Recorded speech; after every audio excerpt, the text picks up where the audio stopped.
Hi everyone, welcome here. My name is Natalie Giesbrecht and I work for Abilities Manitoba. Thanks for tuning in to our e-learning video. Today we are going to explore the concept of the least dangerous assumption, which was introduced to us by Anne Donnellan in the 1980s, and apply this concept to the supports we provide to adults with lived experiences of disability.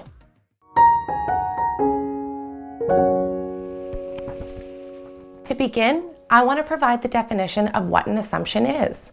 An assumption is an idea or a notion that is accepted without evidence. Often, we make assumptions based off information we have been given, a life experience in the past, or a general belief we may hold about someone or something. There is a phenomenon known as the circle of belief. This circle of belief is based off assumptions that we as service providers may make about people, which can guide our supports and the opportunities we provide someone or not provide. Let's use a real concrete example to break down the cycle.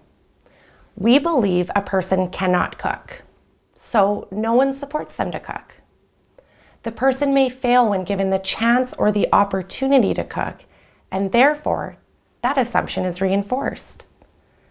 Unfortunately, people with lived experiences don't always get the support needed to break this cycle for themselves, and ultimately, we are led to believe that people cannot do something, and therefore are never supported to learn or to improve on that skill. Without proof or evidence, an assumption is only a thought or belief with no foundation. So, what are our options?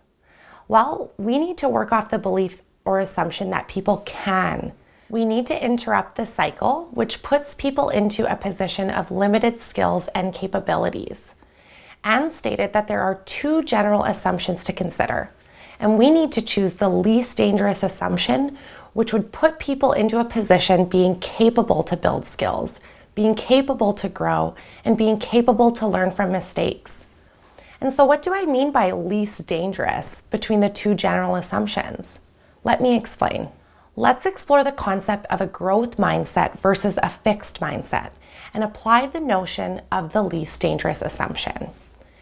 If we do not have information about people's skills or capabilities, we may inadvertently do for people.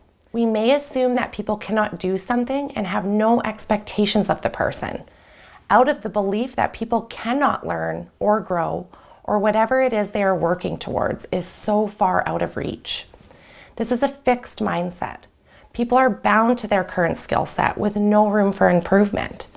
So people never get the chance to try something new or increase their knowledge, and we do not invest any time with the person in that area, nor do we offer resources. While supports are likely caring and friendly, we do not challenge people or engage them, and so people live a pretty stable life, a safe life. Now let's turn the tables. We assume someone can learn. When we work within a growth mindset, we believe people can try. We believe people can grow from their mistakes or failures. There is dignity afforded to people when they take risks, even in the failed attempts. We do not do for people, but rather with people. We set high expectations for people. We invest that time and energy and assist them to access resources. We experiment using the method of trial and error. Supports are still friendly and caring, but with the addition of placing value on the person, challenging the person to reach their goals and increase those skill sets. We support the person through the mistakes or failures in order for the person to grow and learn. Now, which mindset would work towards an increased quality of life for people? Would any harm be done by having a growth mindset? None. That person now has been provided opportunity for rich experiences, diversity in their lives. People would have an enhanced self-image, confidence. Sometimes it stings when we don't reach a goal or the mark we were hoping to get. Or maybe we try something out and realize, wow, that is not for me, which in turn shapes the person we are. It enables people to sharpen their strengths and acknowledge their weaknesses. Therefore, the least dangerous assumption is seen as a pathway by which people are valued and respected. People are given the opportunity to learn what more is possible. And so would any harm be done by having a fixed mindset? That would be a strong yes. In choosing the latter, the belief that people are fixed in their skill sets will only deter them from experiencing their potential.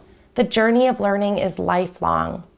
And unfortunately, people with lived experience of disability often don't get that chance to embark on that journey. How many of you remember in school? Often adults in your life would ask you, what do you want to be when you grow up? The expectation is placed on you as a child that more is possible for you, and you get to choose that path. Unfortunately, we don't often hear people ask children or young adults with a disability that same question. With a growth mindset and making the assumption that people can, that will interrupt the circle of belief that so many people are stuck in. The circle of belief then becomes people can, so people are supported to try. And people may fail. Yet the assumption that people can is what is reinforced. So I encourage you to challenge your current mindset and work towards a growth mindset. Set high expectations for people.